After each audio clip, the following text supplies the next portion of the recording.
नमस्कार. मालिकेच्या आजच्या भागामध्ये आपल्याला पाहायला मिळणार आहे की इकडे भूमी, आकाश हे रागिणीच्या रूममध्ये आलेले असतात. कारण रागिणीला आता तिच्या रूममध्ये घेऊन जायचं आहे. ती पहिल्यासारखं राहिली पाहिजे असं आकाश आणि भूमी यांनी ठरवलेलं आहे. कारण रागिणीने भूमी आणि आकाशच्या बाळाचा जीव वाचवलेला आहे, भूमीचा जीव वाचवलेला आहे. त्यामुळं आकाश आणि भूमी या दोघांनी हा निर्णय घेतलेला असतो. ते दोघंही रागिणीकडे आलेले असतात. रागिणीला घेऊन वरती तिच्या रूममध्ये येतात आणि तिच्याशी बोलत असतात. तेव्हा रागिणी म्हणत असते की एवढं सगळं करायची काही गरज नाही आहे, एवढं सगळं नका करू माझ्यासाठी. तेव्हा भूमी म्हणत असते की रागिणी आत्या, विसरून जा ना आधीच्या गोष्टी सगळ्या, नका ना डोक्यात आणू तुम्ही, सोडून द्या बरं ते सगळं, कशाला पुन्हा त्या जुन्या आठवणी. तेव्हा रागिणी रडत असते. रागिणी म्हणत असते की तुम्ही किती चांगले आहात रे, तुमच्यासाठी मी एवढं वाईट वागत होते, तुमच्यासोबत एवढं वाईट करत होते, तरीही तुमच्यातला चांगुलपणा मात्र अजूनही जिवंत आहे आणि त्यामुळंच तुम्ही मला या घरात घेऊन आलेला आहात. आणि रागिणीची ही सगळी नाटकं चाललेली असतात. ती फक्त नाटकं करत असते. तिला फक्त एवढंच बघायचं असतं की काय होणार आहे, तिला दाखवून द्यायचं असतं की या सगळ्यामुळं काय परिणाम होणार आहेत हे तिला चांगलं माहिती असतं. तरीही हे सगळं ती मुद्दामूनच करत असते. रागिणी तिथे बोलत असते. तेवढ्यात भूमी म्हणते की आकाश तू थांब आत्यांच्याजवळ, मी जाऊन मानसीला आत्यांचं ते सामान वरती आणायला सांगते. ती जात असते तेव्हा आकाशला बोलवते. आकाश मला तुझ्याशी थोडंसं बोलायचं आहे असं म्हणत तिने आकाशला बोलवलेलं असतं आणि आकाशशी बोलत असते. त्याचवेळी रागिणी मात्र इकडे रडत असते आणि रागिणी आकाशला म्हणत असते की आकाश मला तुझ्याशी बोलायचं आहे रे. आकाश म्हणतो हा बोल ना आत्या. असं म्हणत आकाश बोलायला सुरुवात करतो.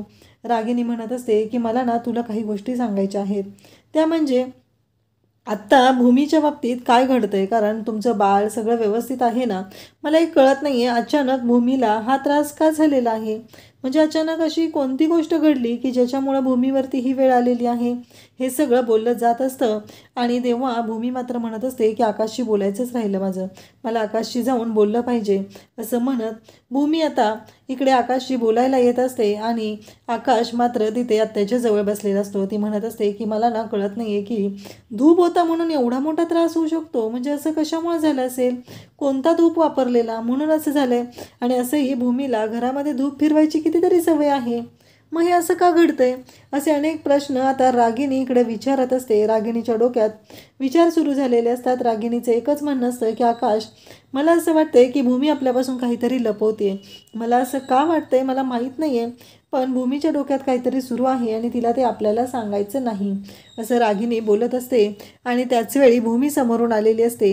ते पाहून आकाश आणि रागिणी या दोघांनाही धक्का बसलेला असतो आणि रागिणीला भूमी विचारत असते काय झालं, काय म्हणत आहात आत्या, असं ती डायरेक्टली येऊन विचारत असते. इकडे रागिणीने ठरवलेलं असतं की आकाशला सांगायचं की डॉक्टरांना तू विचारून घे, तुला तरी कळलं पाहिजे की तिच्या बाबतीत काय घडतंय का, कसं तिच्या जीवाला धोका नको ना, म्हणून मी तुला सांगत आहे असं रागिणीचं म्हणणं असतं. आणि तिने आता आकाशला ह्या सर्व गोष्टी सांगितलेल्या असतात. आकाश म्हणत असतो नाही, भूमी माझ्यापासून कोणतीच गोष्ट लपवत नाही आहे, भूमी मला सगळं सांगत असते असं रागिणी आता रागिणीला आकाश बोलत असतो. अचानक भूमी येते. हे दोघंजण बोलायचे थांबलेले असतात आणि भूमी विचारत असते काय झालं, म्हणजे तुम्ही तर बोलत होता ना, असं अचानक काय झालं, तुम्ही का थांबलात. तेव्हा रागिणी म्हणते आता हिने काय ऐकलं तर असेल का, हिने जर काय ऐकलं असेल तर खूप मोठा प्रॉब्लेम होईल असं रागिणीच्या डोक्यात सुरू असतं. आणि तेव्हा मात्र इकडे भूमी म्हणत असते की आकाश मला तुझ्याशी बोलायचं आहे म्हणून मी वरती आले होते. आणि मग आकाशला ती बोलवून घेते. आणि इकडं रागिणी म्हणत असते हाच जो तुझा विश्वास आहे ना, त्या विश्वासाला मला सुरुंग लावायचा आहे. तुमच्या दोघांचा एकमेकांवरती खूप विश्वास आहे ना, बघ त्या विश्वासाला मी कसा सुरुंग लावते, हे सगळं तिचं चाललेलं असतं. आणि ती म्हणत असते. तेव्हा मात्र इकडे आकाश आणि त्याचबरोबर भूमी बोलत असतात. रागिणी म्हणत असते बघा तुमची कशी वाट लावते ते, कारण रागिणीच्या डोक्यात आता एकच आहे, काहीही झालं तरी आकाश आणि भूमी यांना सुखाने राहू द्यायचं नाही, त्यांच्यामध्ये फूट पाडायची, एवढंच रागिणीच्या डोक्यात आहे. कारण तिचं असं म्हणणं आहे की ज्या सर्व गोष्टी घडत आहेत त्या यांच्यामुळं घडलेल्या आहेत. आज माझा अभिजित गेलेला आहे, त्याला फक्त आणि फक्त आकाश जबाबदार आहे, हे तिच्या डोक्यात चालूच असतं. इकडे भूमी म्हणते की आकाश चालेल मी जाते आणि तुम्ही नंतर या, मी आवरून घेत आहे, जेवणाची तयारी किती झाली आहे ते बघते. तेव्हा रागिणी म्हणत असते की भूमी मला ना कळत नाही आहे की तुझ्याशी मी काय बोलू आणि कसं बोलू, कारण मला माहिती आहे की मी आत्तापर्यंत खूप चुका केलेल्या आहेत, पण त्या चुकांची शिक्षा मला भोगावी लागणारच आहे, हेही मला माहिती आहे. हे तिचं बोलणं चालू असतं. तेव्हा भूमी म्हणत असते की आत्या, अजिबात मनात कोणतीही शंका तुम्ही आणू नका. तुम्ही निर्धास्त राहा. हे घर तुमचं आहे, ही रूम तुमची आहे. तुम्ही कसलाही विचार करू नका. तेव्हा ती भूमीला म्हणत असते, सगळं व्यवस्थित आहे ना? म्हणजे मला असं वाटतं, मला काळजी वाटते म्हणून मी बोलत आहे ना. तेव्हा भूमीला ती म्हणत असते की हे बघ भूमी, कसं आहे, काही झालं तरीही आत्ता आपण एका घरातली माणसं आहोत. माझ्याकडनं गोष्टी चुकलेल्या आहेत, हेही मला माहिती आहे. पण आता मला काही गोष्टी क्लिअर करायच्या आहेत. आणि ती म्हणत असते की मला ना तुम्ही एवढा मान नका देऊ, कारण मी ती डिझर्वच करत नाही, असं तिचं म्हणणं असतं. आकाश इकडे भूमीला सांगते की तू थांब. आणि भूमीने आकाशच्या कानात काहीतरी सांगितलेलं असतं आणि भूमी आता निघून गेलेली असते. इकडे रागिनी म्हणत असते की आकाश बघ, विचार कर मी काय सांगितलेलं आहे. मला ना काळजी वाटत आहे म्हणून मी हे बोललेली आहे, असं रागिनी बोलत असते. त्याचबरोबर आकाशला तिने समजावूनही सांगत असते की आकाश, पुढे आपल्याला या गोष्टींचा विचार करावा लागणार आहे. कारण भूमीने आपल्यापासून जर काही लपवलं असेल तर खूप मोठे प्रॉब्लेम येऊ शकतात, असं इकडे रागिनीचं म्हणणं असतं. आणि त्याचबरोबर इकडे पाहायला मिळतं की आकाश म्हणत असतो की हो मी बघतो आणि मला माहिती आहे भूमी माझ्यापासून काहीही लपवत नाही, असंही तो रागिनीला तिथे ठणकावून सांगत असतो. आणि तो जायला निघालेला असतो. आकाशला जायचं असतं. आणि त्याचबरोबर रागिनी इकडे आकाशला म्हणत असते की ठीक आहे. आणि त्याचबरोबर रागिनीला तो सांगत असतो की थांब, मला फोन आलेला आहे आणि अर्जंट कॉल आलेला आहे, असं म्हणून आकाश तिथून जात असतो. आकाशला ऑफिसमधून कॉल आलेला असतो. आणि इकडे रागिनी म्हणत असते की असंच मला माझं सगळं परत मिळवायचं आहे आणि कोणत्या कोणत्या गोष्टी काय काय करायच्या आहेत हे मला चांगलंच माहिती आहे. हा सगळा प्लॅन रागिनीच्या डोक्यामध्ये सुरू असतो. त्याचबरोबर इकडे पाहायला मिळतं की रागिनी जेव्हा हा सगळा प्लॅन करत असते, तिची जी ही नाटकं चाललेली असतात, तेव्हा मात्र इकडे तिने तिच्या रूममध्ये आलेली असते, ती म्हणजे निलंबरी आणि त्याचबरोबर पौर्णिमा. निलंबरी जेव्हा रूममध्ये येते तेव्हा ती म्हणत असते, काय झालं ना सगळं मनासारखं? सगळ्या गोष्टी होत आहेत ना नीट? आणि त्याचबरोबर इकडे आपल्याला पाहायला मिळतं की जेव्हा हे सगळं इकडे घडत असतं तेव्हा रागिनी म्हणते की आता पुढचा प्लॅन आपल्याला करायचा आहे आणि पुढच्या प्लॅननुसार एक गोष्ट लक्षात ठेवायची आहे. आणि काहीही झालं तरीही हे कायमस्वरूपी लक्षात ठेवायचं आहे की हा प्लॅन आपल्याला यशस्वी झाला पाहिजे, कारण तिच्या बाबतीत नक्कीच काहीतरी घडत आहे आणि तिने ती गोष्ट सगळ्यांपासून लपवलेली आहे, असं रागिनी म्हणत असते. आणि ती म्हणत असते की मी आता तुम्हाला जे सांगत आहे ते करायचं आहे. निलंबरी म्हणत असते, तुमच्या रूममध्ये आलात ना, झाला ना खुश होता? तेव्हा रागिनी म्हणते, एवढ्या छोट्या छोट्या गोष्टींवरती खुश होणारी मी नाही, कारण आज काहीही असलं तरीही मी अशा गोष्टींवर लगेच खुश होत नसते, एवढं लक्षात ठेव. आणि असं ती बोलत असते. आणि त्याच वेळी तिने सांगते की आता हे काम करायचं आहे आणि मी त्यासाठी बाकीच्या सगळ्यांना तिथे थांबवून ठेवेल, तुम्हाला हे काम करणं गरजेचं आहे, असं म्हणत तिने निलंबरी आणि त्याचबरोबर पौर्णिमावरती एक जबाबदारी दिलेली असते आणि ती जबाबदारी त्यांना पार पाडायची असते. आता निलंबरी म्हणते की चालेल. आता निलंबरी आणि पौर्णिमा यांनी ठरवलेलं आहे त्या पद्धतीनं त्या पुढचा प्लॅन वर्क करणार असतात आणि सर्व गोष्टी त्यांच्या मनाप्रमाणे करून घेणार असतात. आता निलंबरीला आणि पौर्णिमाला प्लॅन व्यवस्थित समजलेला असतो, कारण या सगळ्याची मास्टर माइंड रागिनी आहे आणि रागिनीने हा सगळा प्लॅन व्यवस्थित समजून सांगितलेला असतो आणि सांगितलेलं असतं की सगळ्या गोष्टी ह्या व्यवस्थितच झाल्या पाहिजेत आणि कुठलीही आयगय होता कामा नये. आता मानसी सगळ्यांना तिथं जेवायला वाढत असते. आजी त्याचबरोबर राजा काका बसलेले असतात, त्यांना जेवायला वाढत असते. आणि त्याचवेळी तिथं आता भूमी आलेली असते आणि भूमी म्हणत असते की दे इकडे म्हणून मी पण वाढू लागते. तेव्हा आजी म्हणतात, नाही भूमी, आजच तुला डिस्चार्ज मिळालेला आहे आणि तू अजिबात काम करायचं नाही, घरातल्या कोणत्याही कामाला हात लावायचा नाही, एवढं लक्षात ठेव, कारण तुला फक्त आणि फक्त आराम करायचा आहे, घरातलं कोणतंही काम तू करायचं नाहीस, असं म्हणत आजींनी ठणकावून सांगितलेलं असतं. आणि आत्ताच्या आत्ता तू ये इथं आणि जेवायला बस, हे त्यांचं बोलणं असतं. आजींनी आता भूमीला जबरदस्ती जेवायला बसायला सांगितलेलं आहे आणि सगळेजण आता जेवायला बसत आहेत. आणि त्याचबरोबर इकडे आजींचं म्हणणं आहे की भूमी, तू आराम कर, कारण काहीही झालं तरीही महत्त्वाची गोष्ट ही आहे की आत्ता तुझ्या आयुष्यात जी उलथापालथ झालेली आहे त्याच्यामुळं तुला त्रास झालेला आहे आणि तुझी आणि बाळाची हेल्थ खूप महत्त्वाची आहे, असं आजींनी स्पष्टपणे सांगितलेलं आहे. भूमी मात्र इकडे त्याच गोष्टींचा विचार करत असते. भूमी म्हणत असते की नक्की काय करता येईल, या सगळ्यातून काय मार्ग काढता येईल, हा विचार भूमीच्या डोक्यात सुरू झालेला असतो. आणि भूमी म्हणत असते की मला आत्ता एक निर्णय घ्यावा लागणार आहे. तिथे रागिनी आलेली असते. रागिनी म्हणत असते की माझ्याकडे दे, इकडं मी वाढते. तेव्हा मात्र रागिणीला भूमी म्हणते की राहू द्या आत्या, मी वाढते आणि तुम्हीही बसा जेवायला, असं ती सांगत आहे. तेव्हा रागिणी म्हणते की नाही, नको आहे मला, मी नाही बसत, असं रागिणी तिथं सांगत असते. तेव्हा मात्र भूमीचं म्हणणं असतं की नाही आत्या, तुम्ही बसा ना जेवायला, कारण तुम्हीही बसा, असं तिचं म्हणणं आहे आणि ती रागिणीला जेवायला बसायला सांगत आहे. रागिणीचं म्हणणं आहे की मला नको आहे, पण रागिणी कोणाचंच ऐकायला तयार नसते. तेव्हा राजा काका तिथं असतात, त्याचबरोबर आजी असते, पण भूमीचा हट्ट असतो की रागिणी जेवायला बस.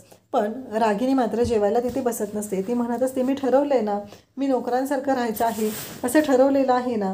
आणि त्याचबरोबर इकडे सगळ्यांच्या समोर जेव्हा रागिणीला भूमी समजावत आहे, परंतु रागिणी मात्र ऐकायलाच तयार नाही. रागिणीचा एकच हट्ट आहे की नको, कारण मला ही शिक्षा मी घेतलेली आहे आणि ही शिक्षा मला झाली पाहिजे, असं तिचं म्हणणं असतं. आणि त्याचबरोबर इकडे आकाश तिथं आलेला असतो, तो फोनवरती बोलत असतो. आकाश म्हणत असतो पण आता करायचं काय, एवढा माल तयार आहे आणि त्यांच्याकडून जर आपण पाठवलेली ऑर्डरच माघारी आली असेल तर करणार काय, त्याच्यावर काहीतरी उपाय आपल्याला काढावा लागणार आहे ना, हे सगळं आकाश बोलत असतो. आणि मग घरातले सगळेजण ते बोलणं ऐकत असतात. घरातल्या सगळ्यांनाही तोच प्रश्न पडलेला असतो की नक्की आकाशच्या बाबतीत काय घडलेलं आहे, ऑफिसमध्ये अशी कोणती गोष्ट घडलेली आहे म्हणून आकाश एवढा टेन्शनमध्ये आहे. मग राजा काका विचारतात, तेव्हा आकाश म्हणत असतो की अरे राजा काका, आपण एक ऑर्डर दिलेली होती आणि ती ऑर्डर आपली पाठवलेली होती आणि आता शिपिंगला असताना तिथून ती ऑर्डर कॅन्सल झालेली आहे, कारण ज्या कंपनीला आपण ऑर्डर दिलेली होती त्यांचे शेअर्स डाऊन झालेले आहेत आणि त्यामुळं त्यांनी ती ऑर्डर घ्यायला त्यांच्याकडे नकार दिलेला आहे. त्यांची कंपनी बुडण्याच्या मार्गावर आहे.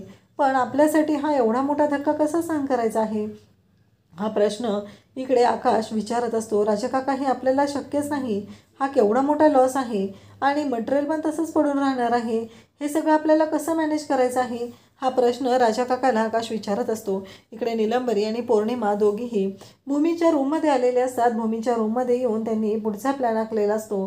त्यांना त्यांच्या प्लॅननुसार गोष्टी करायच्या असतात.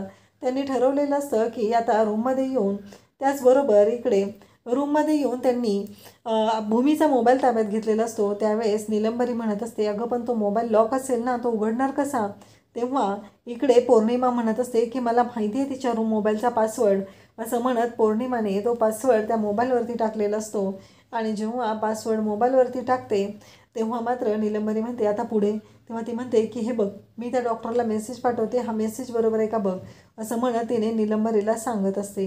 आणि निलंबरीला म्हणत असते की बघ, एकदा तो मेसेज असेल ना व्यवस्थित तर आपल्याला पुढचं बोलणं करता येईल. आणि मग तिने डॉक्टरांना मेसेज टाकलेला असतो की डॉक्टर, चुकून माझ्या फाईलमध्ये दुसऱ्या कोणाचे तरी रिपोर्ट आलेले आहेत आणि माझं असं म्हणणं आहे की प्लीज तुम्ही माझे रिपोर्ट मला पाठवून ठेवा, माझी कॉफी मला पाठवून ठेवा, परत द्याल का, असं त्याच्यामध्ये लिहिलेलं असतं. आणि दोघींनी मेसेज सेंड केलेला असतो. आता डॉक्टरांचा रिप्लाय काय येणार, निलंबरी म्हणत असते जर त्या झोपल्या असतील तर, कारण वेळ खूप झालेला आहे ना, असं निलंबरीच्या डोक्यात सुरू असतं. तेव्हा मात्र इकडे पाहायला मिळतं ते म्हणजे की सगळेजण खाली जेवणाच्या तयारीला आहेत आणि ह्या दोघीजणीच वरती आहेत. आणि मग डॉक्टरांचा मेसेज येतो हाय म्हणून, म्हणजे आता डॉक्टर जागे आहेत हे कळलेलं असतं. तेव्हा पुढचा मेसेज टाकला जातो की मी उद्या माझ्या मिस्टरांना तिकडे पाठवत आहे, तर माझ्या मिस्टरांना जेव्हा मी तिकडे पाठवते तर मला असं वाटतं की तुम्ही त्यांच्याजवळ ते रिपोर्ट द्यावेत. तेव्हा डॉक्टर तिकडून म्हणतात तुम्ही काय बोलताय, हे म्हणजे तुम्ही तुमच्या मिस्टरांना सगळं सांगितलं आहे का. तेव्हा मात्र या दोघींना धक्का बसलेला असतो. ह्या दोघी म्हणत असतात म्हणजे काय, म्हणजे असं काहीतरी आहे की जे आकाशला माहीत नाही आहे आणि जे आपल्यालाही माहीत नाही आहे, हे सगळं चालू असतं. आणि तेव्हा मात्र या दोघींचा आता प्लॅन असतो. आणि मग ते म्हणते की हो, मी त्यांना सगळं सांगितलेलं आहे, तुम्ही त्यांच्याजवळ ते द्या, असं सांगितल्यानंतर मात्र निलंबरी आणि इकडे पौर्णिमाने आता ते सिम कार्ड बाहेर काढलेलं असतं. ते सिम कार्ड खराब केलेलं असतं आणि पुन्हा ते मोबाईलमध्ये टाकलेलं असतं. सिम कार्ड मोबाईलमध्ये टाकल्यामुळं आता पुन्हा तो मोबाईल चालू तर झालेला असतो, पण ते सिम कार्ड मात्र बंद पडलेलं असतं. आणि यांच्याकडे आता कोणताच पर्याय नसतो, कारण त्यांना हे मुद्दामून करायचं होतं, भूमीची वाट लावायची आहे. म्हणजे एकदा का आकाश डॉक्टरांकडे गेला की त्याच्यासमोर सगळं सत्य येणार असतं आणि भूमी अडकणार असते. आकाश आणि भूमीमधला जो विश्वास आहे त्या विश्वासाला तडा जाणार असतो. इकडे राजा काका त्याचबरोबर आकाश एका वेगळ्याच टेन्शनमध्ये असतात. त्यांना प्रश्न पडलेला असतो की काहीही झालं तरीही इकडे आपल्याला पाहायला मिळतं की आकाश म्हणत असतो की असं झालेलं आहे, तर आता हे जे मटेरियल येणार आहे त्याचं करायचं काय? कारण मटेरियल जर व्यवस्थित पोहोचलं नाही तर आपण प्रॉब्लेममध्ये येणार आहोत. ते मटेरियल आता घरात ठेवून काय करायचं, हा मोठा प्रश्न माझ्यापुढे उभा राहिलेला आहे. कारण एवढं मटेरियल जर आपण ठेवलं तर आपला कंपनीचा लॉस होणार आहे. राजा काका म्हणत असतात की दिस इज ह्यूज लॉस असं म्हणत ते बोलत असतात. आणि राजा काका म्हणत असतात की आता पुढे करायचं काय? तेव्हा आकाश म्हणतो की मीही तोच विचार करत आहे की पुढे आता काय करायचं आहे. कारण हे मटेरियल जर आपल्याकडे येऊन पडणार असेल तर खूप अवघड आहे. कारण एकतर ट्रान्सपोर्टेशनचा खर्च झालेला आहे आणि त्याचबरोबर मटेरियल त्यांच्यासाठी त्यांच्या पद्धतीनं आपण बनवून घेतलेलं होतं आणि अचानक त्यांनी नकार दिल्यामुळं आता खूप मोठा प्रॉब्लेम होत आहे, हे इकडं बोललं जात असतं. आणि त्याचबरोबर इकडे आजी म्हणत असतात की आता काय करायचं. तेव्हा रागिनी तिथं असते. रागिनी म्हणते मी बोलू का थोडंसं, म्हणजे मला जे वाटतंय ते मी बोलू का, असं म्हणत रागिनी बोलायला सुरुवात करत असते. सगळेजण तिला म्हणत असतात हां बोल. तेव्हा रागिनी म्हणते मला काय वाटते माहिती आहे का, आपल्याकडे जे मटेरियल आलेलं आहे, म्हणजे आकाश तुला आठवतं आहे का मी आधीही सांगितलेलं आहे की जे आहे त्याच्यातून आपल्याला प्रॉफिट कमवायचा आहे. जर आपण ती वस्तू विकायचा विचार केला तर आपण त्याच्यामध्ये अडकू शकतो. कारण मार्केटिंगमध्ये आपला खूपच खर्च होऊ शकतो. त्यापेक्षा आपण जे डोनेशन करत असतो त्या पद्धतीनं लहान मुलांना आपण ते दिलं, काही संस्था आहेत सामाजिक संस्था, तिथं जर ते पाठवलं तर त्याचा आपल्याला फायदा होईल. आणि मग भूमी आणि आकाशच्या बाळाच्या नावाने ते दान करूया आणि राहिलेलं जे मटेरियल आहे त्याचे युनिफॉर्म बनवूया आणि ते स्कूलला देऊया. त्याच्यामुळं आपल्या ऑडिटमध्ये पण ते आपल्याला दाखवता येईल आणि आपलं जे नुकसान झालेलं आहे ते थांबवता येईल. मान्य आहे या पद्धतीमुळं नुकसान झालेलं आहे, त्रास तर होणार आहे, या सर्व गोष्टी मला मान्य आहेत. पण सध्या जे महत्त्वाचं आहे ते म्हणजे की हे मटेरियल जे आहे ते वाचवणं गरजेचं आहे. कंपनीचा लॉस होतो आहे ते वाचवणं गरजेचं आहे. इकडे हे सर्व जेव्हा रागिनी सांगते तेव्हा सगळेजण म्हणू लागतात की किती फॅन्टॅस्टिक आयडिया दिलेली आहे रागिनीने. सगळेजण खुश झालेले असतात, सगळ्यांना आनंद झालेला असतो. सगळ्यांचं हे म्हणणं असतं की खरंच रागिनी आत्यांनी किती छान आयडिया दिलेली आहे. आणि त्याचबरोबर सगळेजण रागिणीचं कौतुक करू लागतात. तेव्हा आकाश मात्र तिथं असतो आणि आकाश म्हणत असतो की आत्या चल बस जेवायला. आत्या मात्र ऐकायला तयार नसते आणि ती म्हणत असते की नाही रे आकाश, मी ठरवलं आहे ना आता, मी अगदी नोकरासारखं या घरात राहणार आहे, मग कशाला हा तामझाम करायचा आहे, असं ती बोलत असते. त्यानंतर आता आकाशने तिला जेवायला बसवलेलं आहे. खरं तर सर्व गोष्टी या रागिणीच्या मनाप्रमाणे होत आहेत आणि तरीही आता तिला असं वाटत आहे की आता काहीही झालं तरीही आपल्याला या घरामध्ये जो पहिला मान होता तो परत मिळवायचा आहे आणि त्यासाठी तिचे प्रयत्न चाललेले आहेत. आणि त्याचबरोबर तिचा विचारही चालू आहे. त्यानंतर ती आई योगेश्वरीच्या समोर बसलेली असते आणि रडत बसलेली असते. तेवढ्यातच तिथं आलेले असते ती म्हणजे भूमी. भूमी विचारते काय झालं आत्या, काही प्रॉब्लेम आहे का? तेव्हा रागिनी म्हणत असते नाही का भूमी, काही प्रॉब्लेम नाही आहे. तेव्हा रागिनीला भूमी म्हणत असते की नक्की मला कळेल का, म्हणजे तुम्ही सांगितलं तर मला समजेल ना. तेव्हा ती म्हणते काय करू, प्रत्येक घरामध्ये मला माझ्या लेकराचा वावर दिसत आहे, प्रत्येक घरामध्ये मला माझं लेकरू दिसत आहे आणि प्रत्येक वेळेस मला माझं लेकरू माझ्या समोर दिसत आहे. मी हा धक्का सहनच करू शकलेला नाही आहे अभिजित माझ्या आयुष्यातून जाणं. अगं तुला माहीत नाही आहे, लहानपणापासून तो असाच होता, माझ्याच मागे पुढे घुटमळायचा. प्रत्येक वेळेस त्याला माझ्याकडूनच सर्व गोष्टी हव्या असायच्या. मी कुठं बाहेर गेले तर तो बाहेर यायचा, त्याचबरोबर माझ्याबरोबरच तो असायचा. हे सगळं रागिनी सांगत असते, रडत असते, हात जोडत असते. ती म्हणत असते की त्याला त्याच्या कर्माची शिक्षा मिळालेली आहे, त्याने चुकीची गोष्ट केलेली होती आणि त्याची शिक्षा ही त्याला मिळालेली आहे, असं रागिनी सांगत असते. तेव्हा भूमी म्हणत असते की पण आत्या जे झालं ते झालं, ते विसरून आपल्याला पुढे गेलं पाहिजे ना, असं म्हणत रागिनी बोलत असते.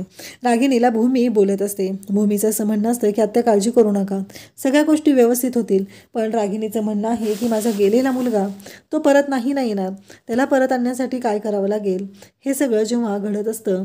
आणि त्याचबरोबर रागिनी म्हणत असते की मला कळतच नाही आहे. रागिनी रडत असते, हात जोडत असते. ती म्हणत असते म्हणून तर देवाच्या समोर येऊन इथं बसलेली आहे, म्हणजे तेवढंच बरं वाटेल यासाठी तर मी हे सगळं करत आहे, असं रागिनी सांगत असते. अगं मला किचनमध्ये अभि दिसतो, लहानपणापासून तो माझ्या मागे मागे असायचा, कायमस्वरूपी तो माझ्यासोबत होता, त्याने प्रत्येक वेळेस माझी साथ दिलेली आहे, हे सगळं रागिनी बोलत असते. आणि रागिनीच्या या बोलण्यामुळं एक गोष्ट मात्र घडत असते, ती म्हणजे की रागिनी हे बोलत आहे तेव्हा मात्र तिच्या मनातलं दुःख बाहेर येत आहे. ती रडत आहे, स्वतः हात जोडून स्वतःच्या गुन्ह्याची कबुली देत आहे, देवासमोर कबुली देत आहे. आणि त्याच वेळी तिला तिकडून आकाश येताना दिसतो. आणि जेव्हा आकाश समोरून येत आहे हे तिच्या लक्षात येतं, तेव्हा मात्र उठणारी जी रागिनी आहे ती चक्कर यायचं नाटक करते. कारण आता तिला असं दाखवून द्यायचं आहे, मी घरात आहे, मला सगळीकडे अभि दिसतो. आणि मग आता मला त्रास होत आहे की अभि माझ्यासोबत नाही आहे आणि मला अभिचे भास होत आहेत, हे तिला दाखवून द्यायचं आहे. यासाठी तिने हा सगळा डाव रचलेला असतो. आकाश तिथे येतो, आत्ता तुला काय झालं, आत्ता तुला काय झालं म्हणून तिला सावरू लागतो. तेव्हा ती सांगते की मला अशी कधी कधी चक्कर येते, असं ती सांगत आहे. अलीकडे जरा जास्तच घडायला लागलेलं आहे, असं म्हणत आकाश आणि भूमी रागिनीला घेऊन आता तिच्या रूममध्ये जातात. तर इकडे उद्याच्या भागामध्ये आपल्याला पाहायला मिळणार आहे की रागिनीने हे केलेलं कांड आहे आणि या सगळ्याला बळी पडलेला आहे तो आकाश. आकाश ऑफिसला निघालेला असतो आणि रागिनी म्हणत असते, आकाश तू जे म्हणशील ते सगळं मी करायला तयार आहे, असं रागिनी आकाशला बोललेले असते. आकाश म्हणतो की मानसी आमच्या दोघांबरोबर आत्याचा पण डबा भर डाएटचा. तेव्हा आकाशने निर्णय घेतलेला असतो की आजपासून रागिनी आत्या ही ऑफिसमध्ये येणार आहे. आणि जेव्हा आकाशचा निर्णय सगळ्यांना कळतो तेव्हा सगळ्यांना धक्का बसलेला असतो. सगळेजण पाहत असतात आणि त्याचबरोबर सगळ्यांना खूप मोठा धक्का आहे, कारण नक्की झालं आहे काय हा मोठा प्रश्न असतो. आणि इकडे आकाशने ठरवलेलं आहे की रागिनीला ऑफिसमध्ये घेऊन जायचं. तर रागिनी आता ऑफिसमध्ये जायला तयार झालेली आहे, परंतु राजा काकांना मात्र हा निर्णय अजिबात आवडलेला नाही. आता रागिनीचे पाय पसरायला सुरुवात झालेली आहे आणि एक दिवस ही रागिनी आकाश आणि भूमीला बाहेर काढण्याशिवाय शांत राहणार नाही. अशाच अपडेटसाठी चॅनलला सबस्क्राईब करा. थँक्यू.